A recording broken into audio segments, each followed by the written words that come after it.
Третманот на жените во затвор, но и односот на општеството кон жените на маргините на системот се тематската рамка на представата Кататонија, чија премиера се одржа синоќа на големата сцена на Македонскиот народен театар.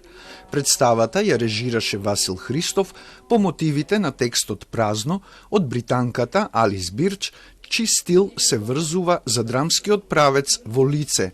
Па од 100 сцени, драматургот Викторија Рангелова Петровска направи избор од 24, кои низ фрагментарна драматургија зборуваат за екстремни ситуации во кои запаѓаат современите жени жртви на патриархатот. А комплексните сцени ги оживуваат 8 актери од средната и помладата генерација, кои играат по неколку улоги. Оваа представа кај што најбрутално ги представува женските приказни. Најболно замисливите женски приказни. За жена жртва на насилство, за жена мајка која што губи дете, за жена која што има изгубено се.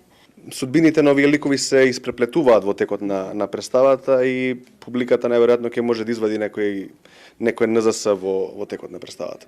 Жестока според содржината, но суптилна според режисерската разработка на атмосферата, представата вклучува игра пред микрофон за директно соочување на публиката со кататоничната стварност во која живееме.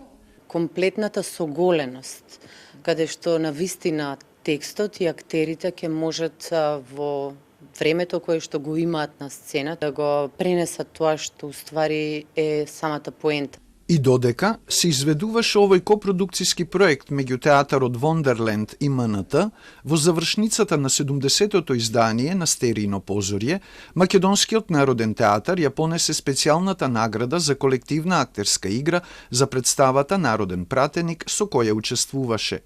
За театарот кој настапи на фестивалот по 22 години пауза, ова е историски ден, а наградата што ја слави и велича не само актерската вештина, туку и сплотеноста што се раѓа на сцената и заедништвото во процесот на создавање, е доказ за силата на колективната енергија што живее низ целото траење на представата.